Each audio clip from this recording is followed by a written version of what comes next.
Our fulfillment level is to the degree that we embrace the hero, the villain. The pursuit of one-sidedness is futile because you're not going to get rid of half of yourself.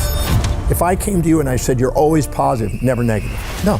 Always nice, never mean. No. Always peaceful, never wrathful. No. You're a human being. We are both. And when we embrace both and honor both, we can love ourselves. For someone out there that hates someone, how do you start to have the conversation with people? Beware of judging others for what you judge in others, you do the same thing. Romans 2:1. We're too proud or too humbled to admit what we see in others inside us. But the second we embrace and reflect and look within and discover it, we thank them for revealing to us the parts we've been disowning. And we embrace the hero and the villain. How do you talk to people about trying to find that abundance? Are you really prepared for wealth? Most people are not, and therefore their fantasies will block them from ever achieving it.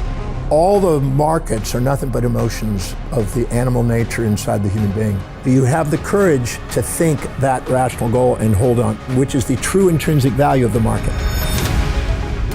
You're one of the top people when it comes to showing people how a change in mindset can change their entire reality. When you can handle life as it actually is and stop living in a fantasy about what you think it should be, you can liberate yourself from the bondage of the distress that you create for yourself, searching for that which is unobtainable and trying to avoid that which is unavoidable. You have to decide whether you want to be a master of your destiny or a victim of your history.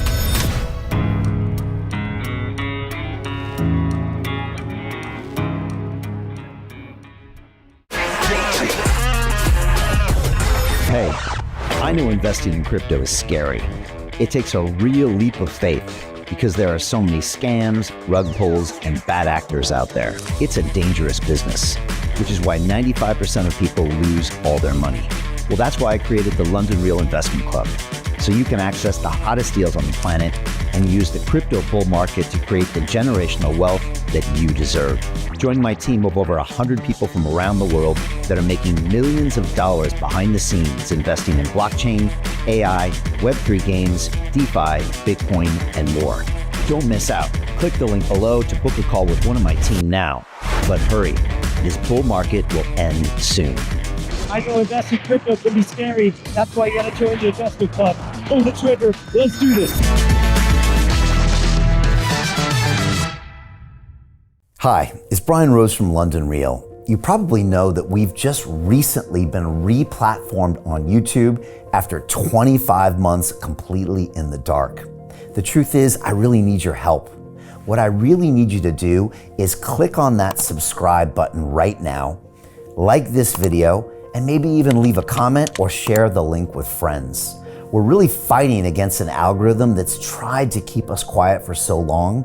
And the more subscribers we have, the more people watch our content, the better guests we can bring you, the better content, and we can continue transforming lives.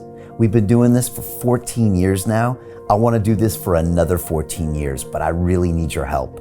So click on that subscribe button, like the video, leave a comment, share this, and we're going to continue to bring you more and more great content. Thank you.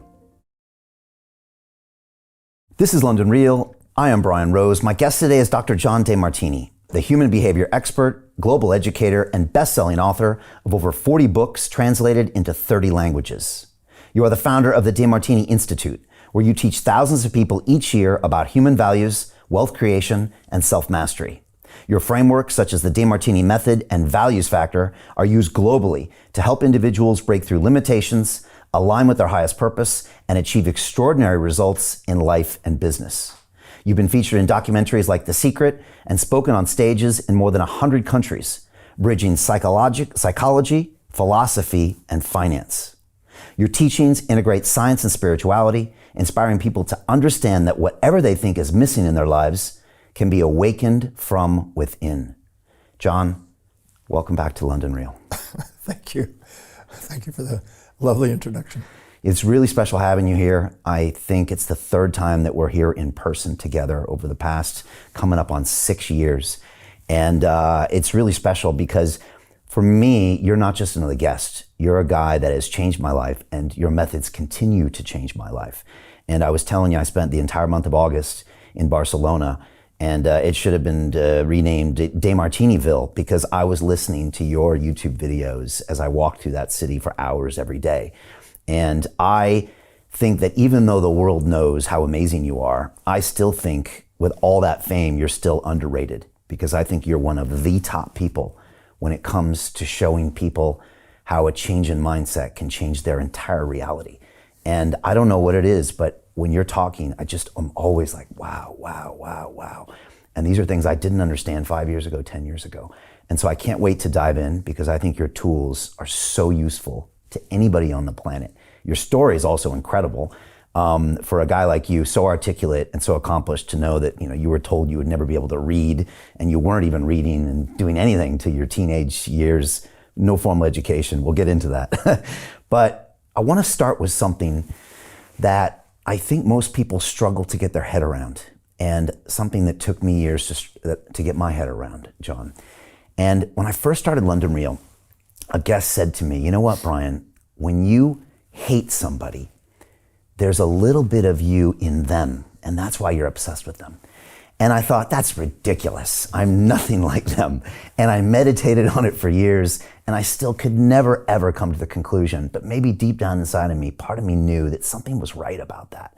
And this is something you talk a lot about, whether you're in deep love or deep hate with people, that there's something there that's inside of you, and you can't kind of go to the next level and transform until you, I think, try to understand it.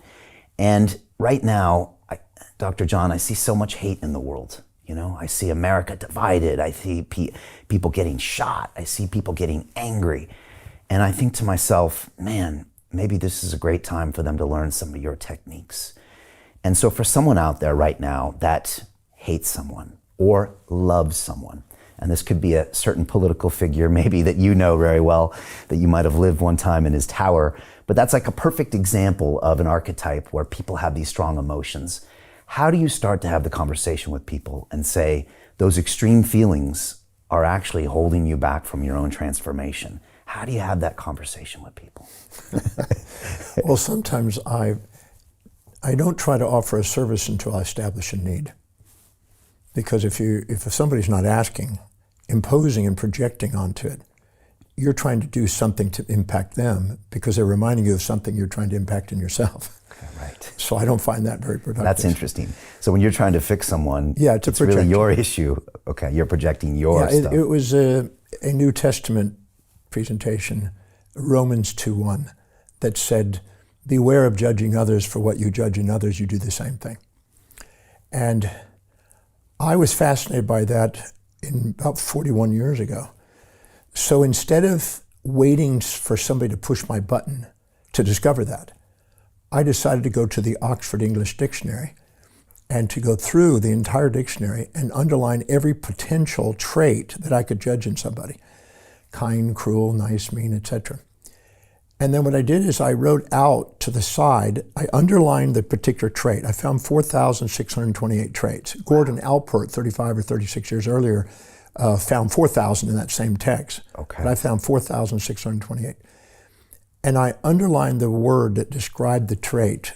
And then I went out to the side and abbreviated really small the names of who I believed were the most exemplary of that trait. So if I saw, resentful, or I saw vindictive, or aggressively screaming, or whatever the trait might be, I would write out, who do I know that represents that to the fullest degree? And I put their name. And then I would go inside my life and find out where and when I've displayed or demonstrated the same specific trait, action or inaction, until I could identify where I did it quantitatively and qualitatively 100% to the degree that I projected. When I did that, I went through 4,628 traits. It took a couple of years to do. You had already read the dictionary cover to cover when you were younger. Well, I didn't. That dictionary I had not read cover to cover, but by going through this, I did. Okay, right. As I went through it. But I found out that I had every trait. Wow. And this is going to be probably shocking for somebody. Our fulfillment level is to the degree that we embrace all those traits.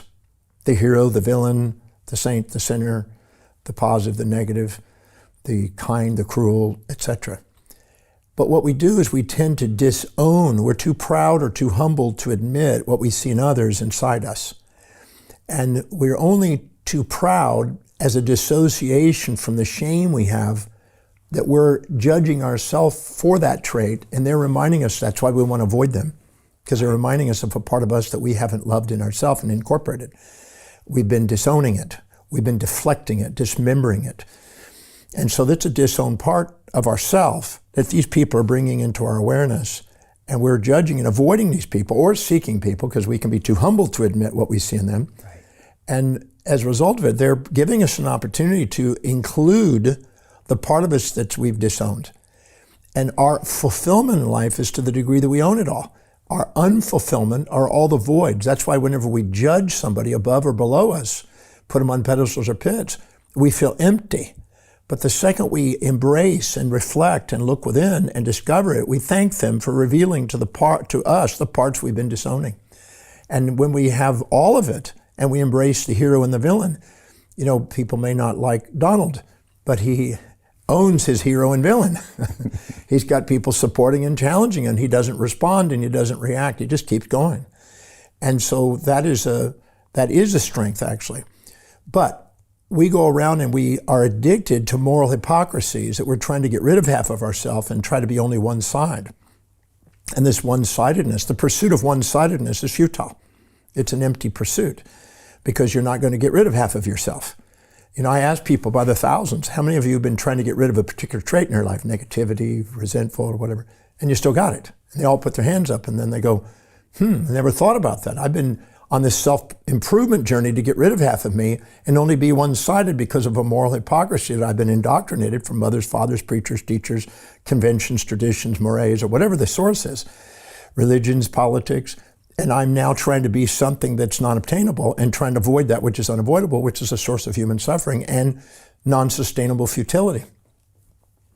And so if I see this characteristic in myself that I consider bad, how do I come to terms with it without continuing to promote it? Because if I am vindictive, if I go and say, I'm naturally vindictive, I'm going to do more of that, I'm guessing that's not necessarily the greatest way forward. So how do you come to terms with it, but also maybe not go into it? Or do you go into it?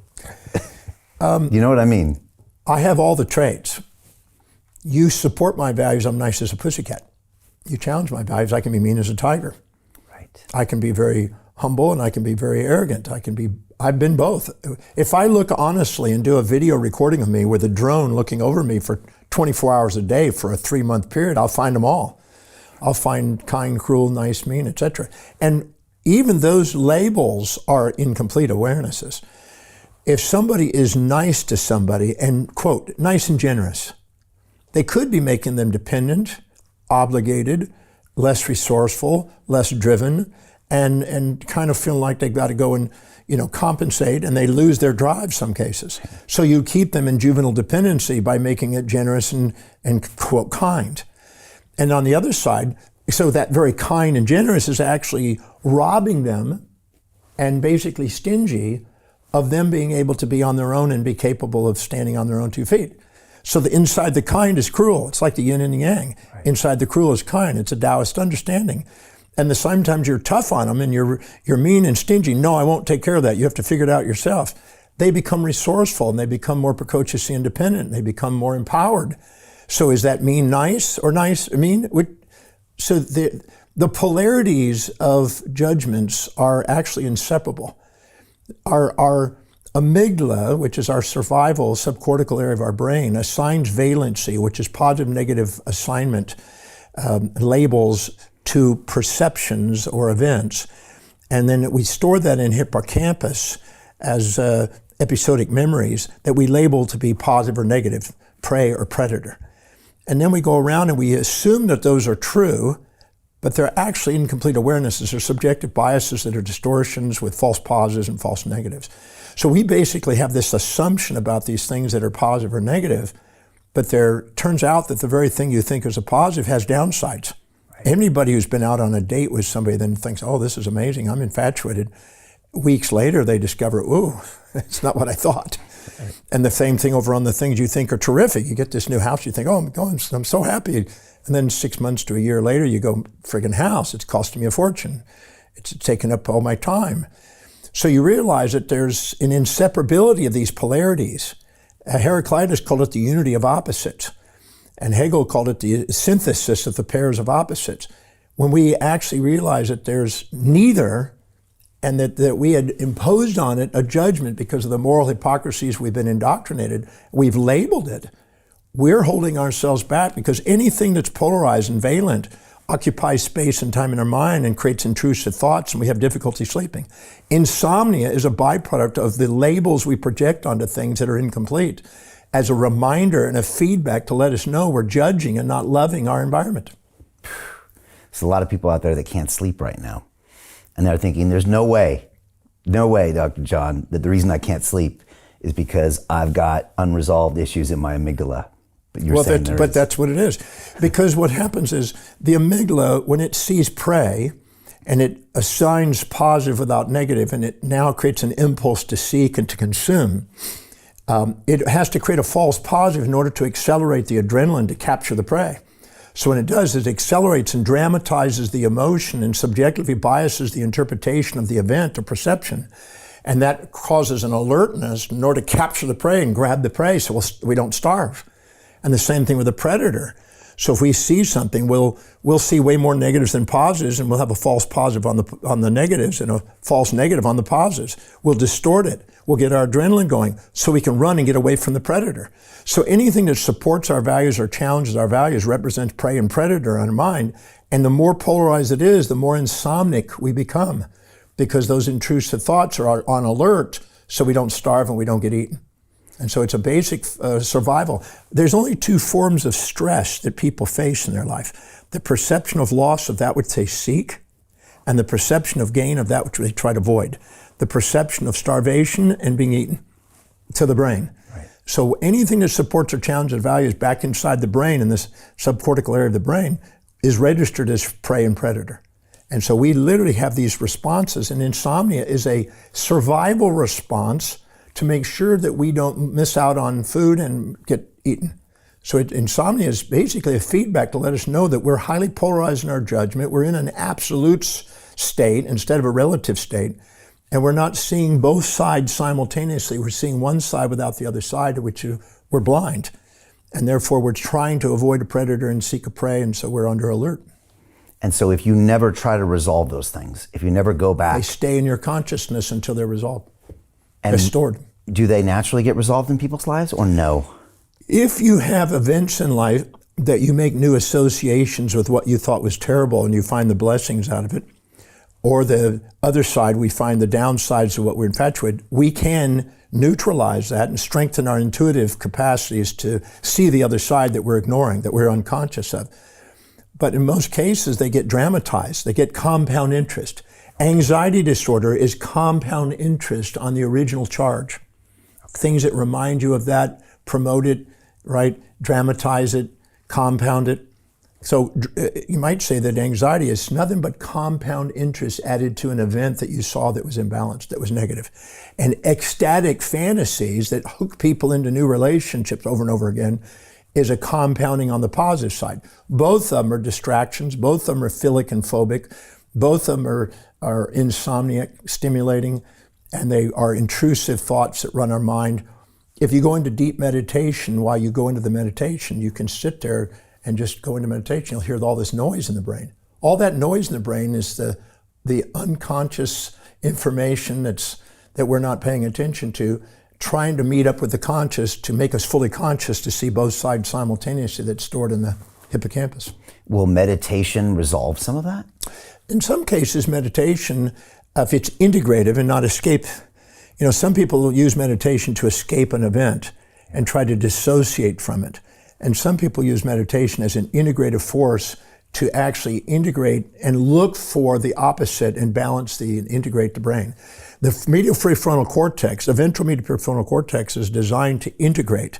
It's designed to create an integration of pairs of opposites in the brain. The amygdala is designed to separate them, to make sure you get avoid predator and seek prey. The executive center is designed to integrate them and bring them back to wholeness. Wilhelm Wundt, father of experimental psychology in 1897, showed very clearly that there's simultaneous contrast that activate the medial prefrontal cortex and sequential contrast. And sequential contrast, I see the positive, later I see the negative. I see the negative. Later, I see the positive. There's a time gap between it. And that creates an arrow of time with memory and imagination, causes entropy and aging.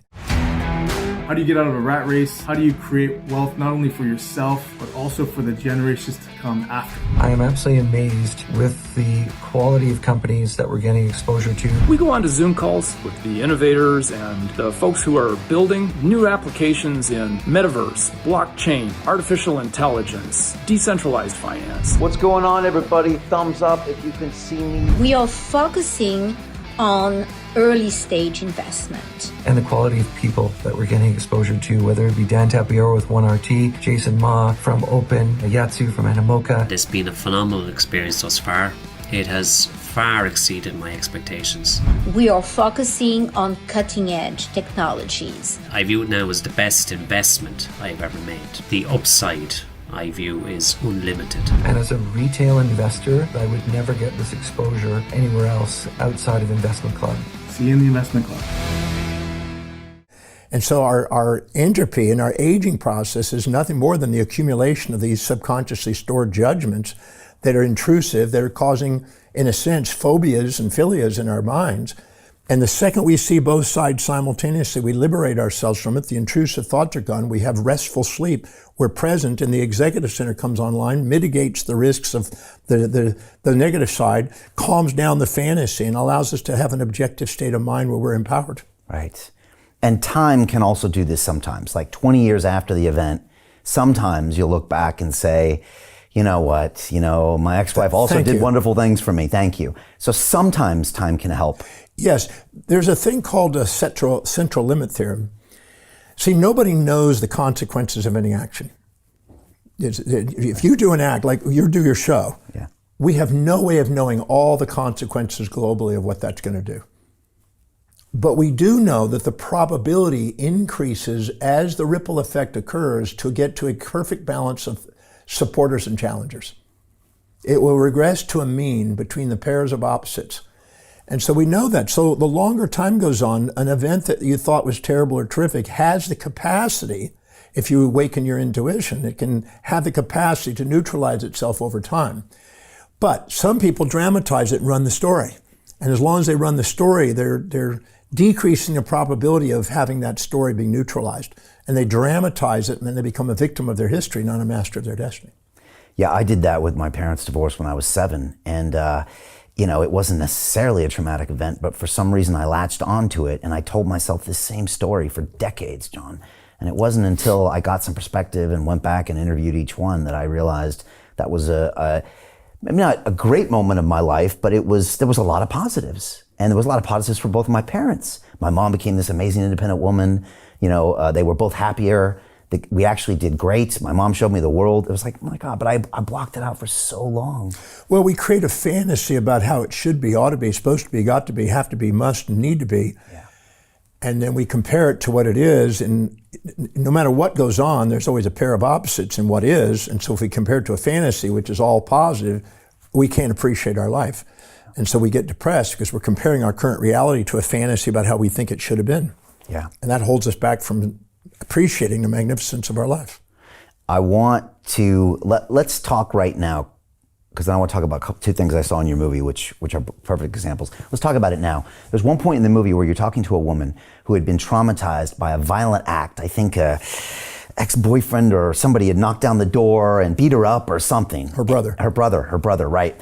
And you were talking to her, trying to get her to find the positives of a massively traumatic experience. And I can see people in the movie theater bristling for the fact that you weren't celebrating her victimhood and trying to, find this bad man. And you were like, okay, but what positive came from that experience? And people's jaws were dropping.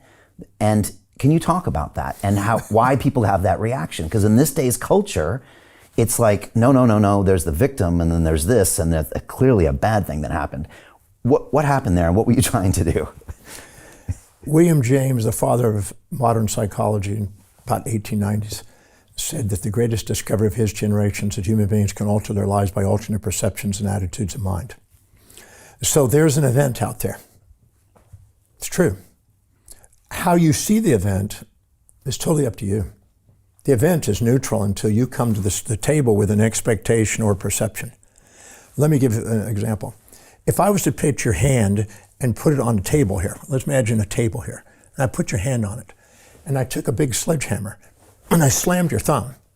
And you went, whoa, you probably imagine that being traumatic, and you'd probably be angry at me and disperse, because the associations you have and the expectation you have is that's trauma. But what if I prefaced it? I said, I'm going to give you $1 billion in cash, tax-free US dollars in cash. I'm going to give you the mansion of your dreams on the location of your dreams, tax-free. It's yours. The male or female of your dreams, now being introduced to you, you find the person you always wanted. And I stack up enough benefits to that. And I said, all I have to do is slam the thumb. Your thumb will be probably injured for about 10 days, and 2 weeks you'll be normal again. But I put enough of those on there. I asked how many would allow me to slam the thumb. Every hand goes up. Sign me up. So now the expectation, the perception is completely different, because you have new associations associated with the same event, slamming of thumb. So is the slamming of thumb trauma? If you say so. If it's associated with more advantages and disadvantages, it's not. Somebody can actually be a radical fundamentalist in religion or whatever and die for their cause, and they will take it on because they've been told that in the afterlife you're going to get 72 virgins or something. You're going to stack up enough benefits, they'll go and do something because of the associations, expectations, and how you perceive it. Yeah. So an event is neutral until we bring to the table our expectations, our perceptions, our indoctrination of moral hypocrisies about how life's supposed to be. And we, as a result of it, then label it that way. So I've been blessed to take people who've been traumatized. I had a guy had his buddy crawl over a mine in front of him, and he saw the mine, and he tried to warn the guy. It's too late, and it blew up and had most of his buddy all over his body. Wow. And we went through and took each frame of that experience and found what happens when the mind dissociates from a trauma, dissociates and creates an anti-memory, an anti-perception. And if I can show them the anti-perceptions in each frame of that experience and put those two together, the so-called trauma and ecstasy, or torture and ecstasy, come together. And I like to think of love as the synthesis of all pairs of opposites. And I can show them that all of a sudden they're in tears of gratitude for the event. And it's hard to comprehend to somebody that's just hearing it. But when you actually see it and talk to the person, you go, whoa, this is amazing. How do they get to gratitude in that event when their buddy's blown up? Because what they realize their mind dissociates. When somebody's in a near-death experience, or they're traumatized, they called it, or whatever, their mind will create an anti-experience in order to balance it, to keep the excitation and inhibition ratios in the brain balanced. The brain has to have a homeostatic state, so it'll create the opposite. And our intuition is trying to help us see it, but our impulses and instincts of our amygdala override it with drama, and we run the story, and then we stop ourselves from being able to see the other side. But if I go in there and I get them really present in the moment of the perception of that, and take them frame by frame, and let them now, and I ask them exactly what the anti-content is. If they're darkness, where's light? I'll give a real case. It's an interesting case. So this happened quite a bit years ago. A lady comes to me, and she was 4 years old. Her father staked her to the ground with tent stakes, arms and legs staked. There was a pet pig that she had won from some sort of contest that grew up and was destroying the house and destroying the yard, and the father finally just lost it. He came home and it was just a mess. So he lost it, went out of control, tied her down the ground, and he stabbed the pig on a tarpaulin, wrapped it up in the thing, and took it away. Killed the pig. He just said, I can't have this pig anymore, and he just lost it emotionally. So I think we've all had moments where we just right to that edge. So the lady was, quote, traumatized. That's what she did. Now, this was 4. She was now 35 years later. So she's 39 when I met her. And she'd been running that story with her therapist and her specialist for 35 friggin' years. We'll talk about therapists later. Yeah. Well, I'm not going to go there. Okay. But anyway, so she dissociated at that moment. And I said, now go to that moment when you're in the backyard, it's dusk, you're being staked to the ground by your father, and you're hearing a squealing pig as it's getting stabbed. As you're being constrained, I said, go into that moment of constraint. Close your eyes, get present. Because at the moment of perception, that's when the memory and the anti-memory separate and are judged by the amygdala. The second we go and perceive it and label it negative, terrible, our mind will dissociate and create this opposite. It's like a freeze response. So I asked her, go in that moment, what are you perceiving?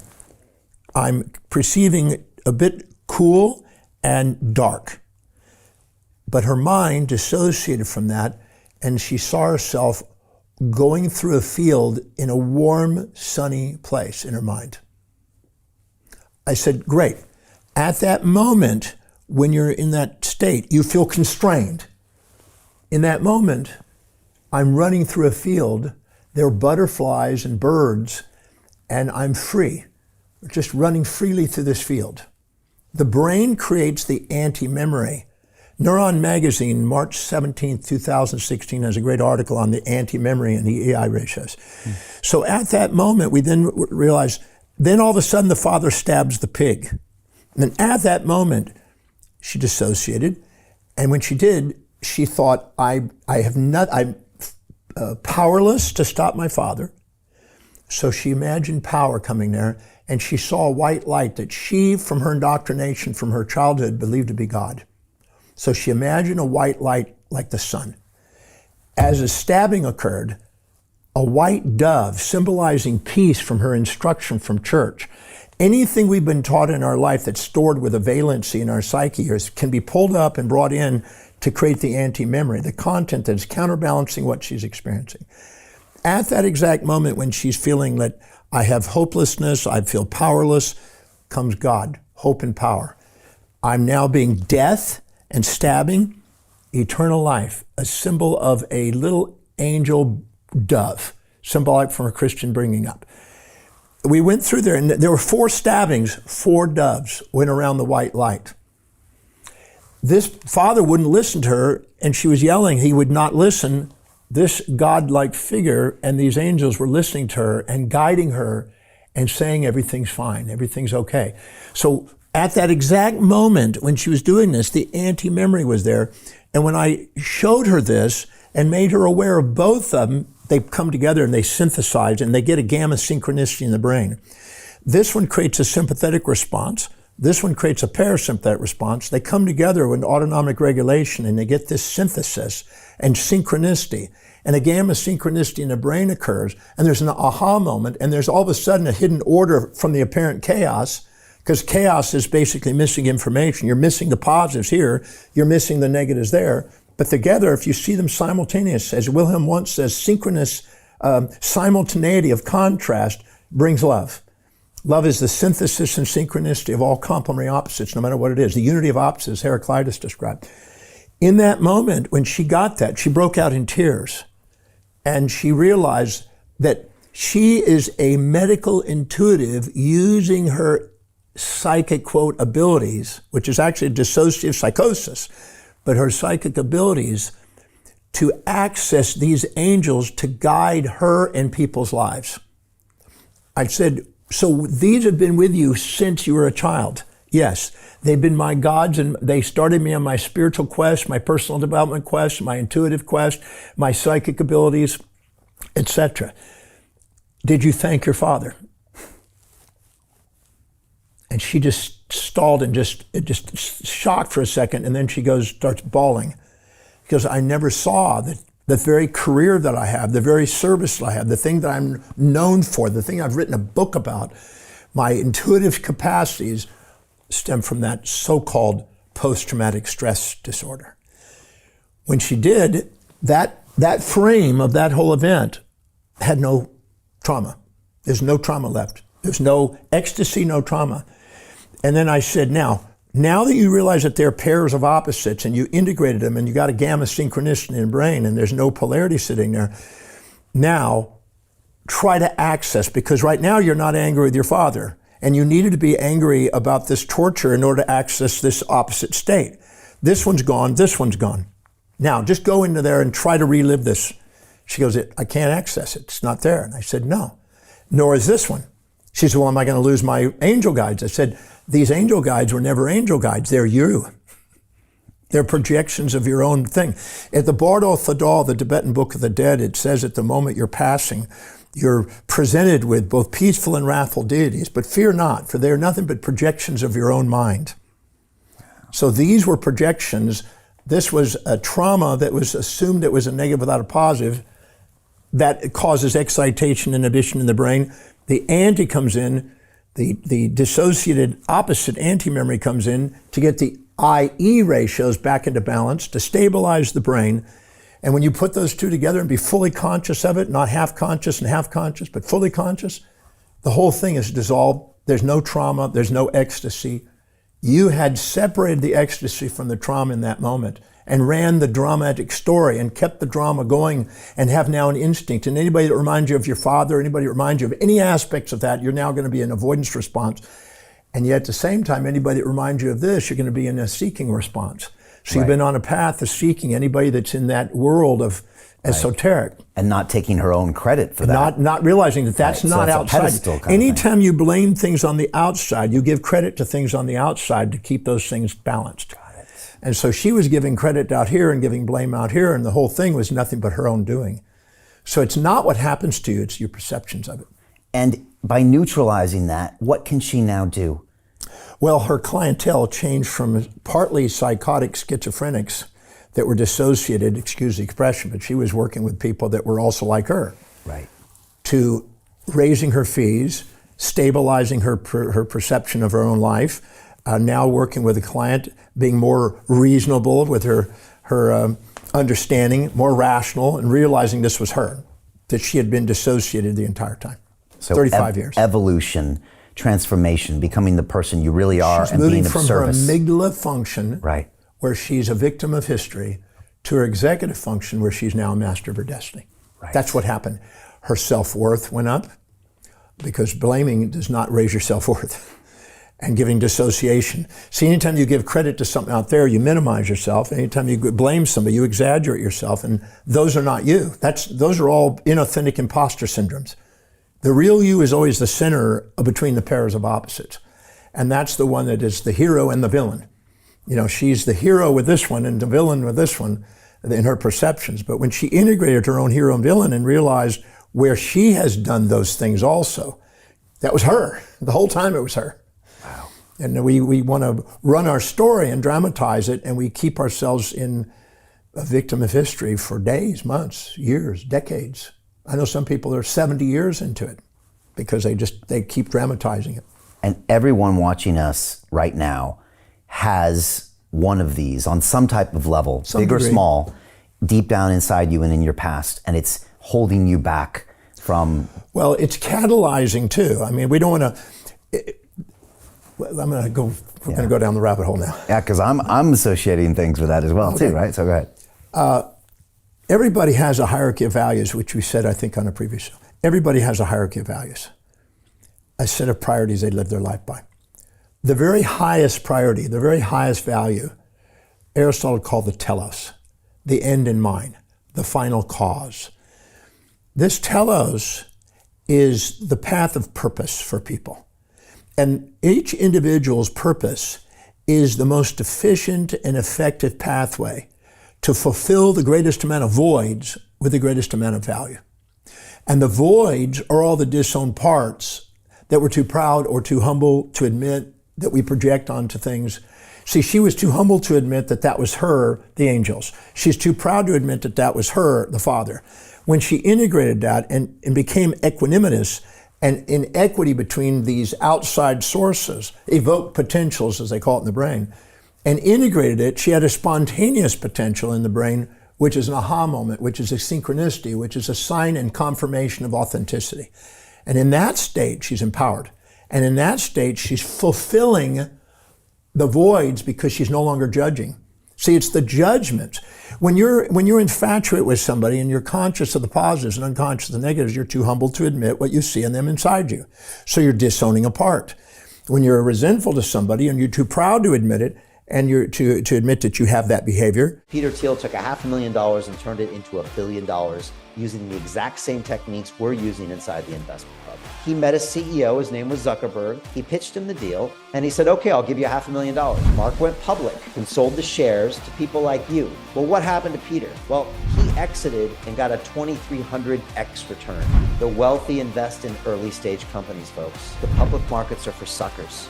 It's a rigged game. By the way, this happens in crypto as well. It's called pre-sale tokens. This is Solana. Does anybody know this chain? They sold pre-sale tokens for 4 cents, and you can see the date on there, April 5th, 2018. Look at Solana today, folks. That thing's up over 1,000x. The media and Wall Street and all these hype people get you to buy the top. Meanwhile, they put their clients in at the bottom and they use you for liquidity to make their clients rich. You can play this same game. You just have to have the financial education and the deal flow. That's it. You're disowning a part. Anytime you disown a part, you have voids, emptiness. That's why anytime we judge, we feel empty. We don't feel fulfilled. But anytime we integrate them and own them, and we feel love, and realize that there are teachers teaching us how to own the parts we've been disowning, we get to have a moment of fulfillment.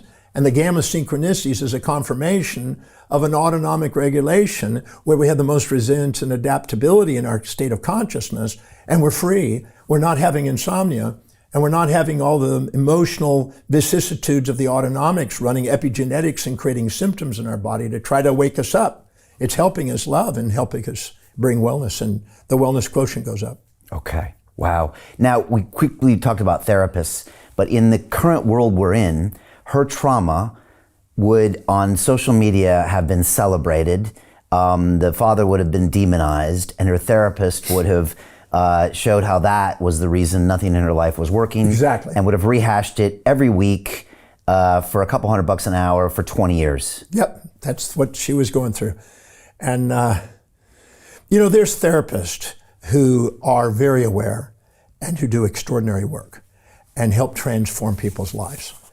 And there are therapists that are wounded, that are stuck, and they're surrounding themselves with clients so they can justify their angers and their own stuckness.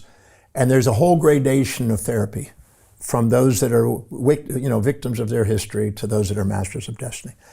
I've met some therapists that are brilliant. I've met others that are just wounded individuals, and they're reactive, and they're projecting their judgments onto their clients and waiting for those clients to come in so they can dramatize their own stuff and the client stuff. But there's stages of awareness.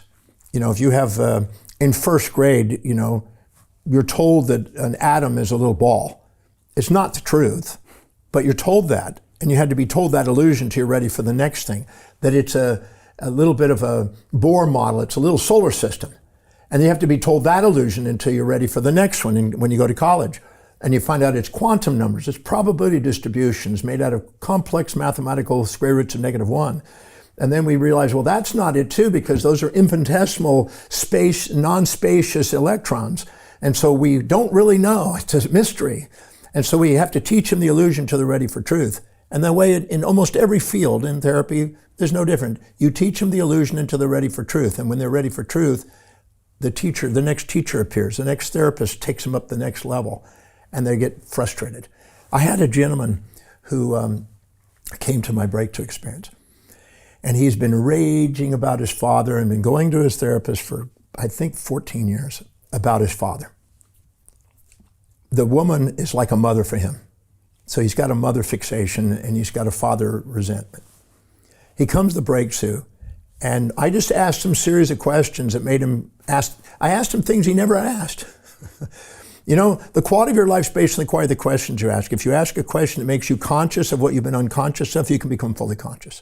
And so I navigate people and help people balance the perceptions of their reality so they actually see what's actually there, not what they just created in their own mind. How do you find the problem with a guy like that? Because you don't know that history when he walks in. Well, he gives some of that history. Some of it. My father was abusive, and he tells me everything his therapist has told him. Right, okay. He runs the story. Right. And so I helped him break through this thing. And he ran out of the program 3 times.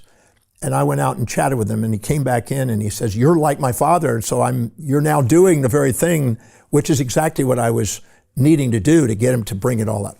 So we got to it and we broke it through. To continue watching the rest of the episode for free, visit our website londonreal.tv or click the link in the description below.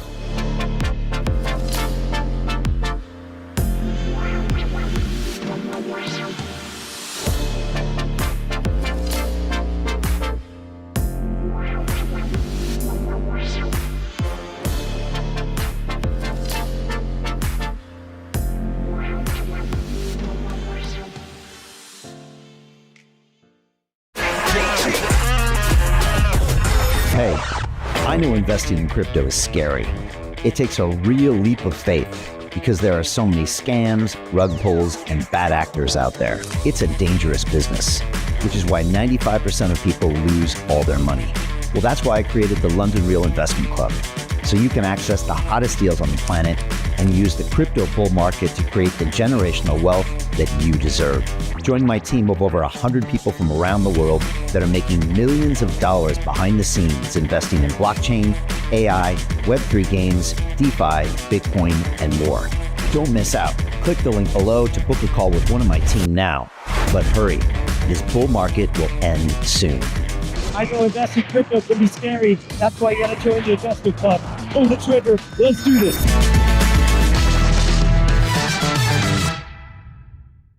Most people will never see this opportunity. Dubai luxury transformation projects have historically delivered 40 to 90% annual returns. That is incredible. These were once reserved only for insiders with access. I spent 15 years on Wall Street and I learned this: the biggest returns always go to the people who get the call first.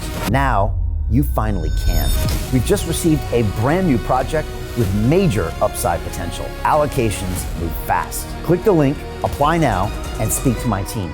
This is your chance to see what others never will.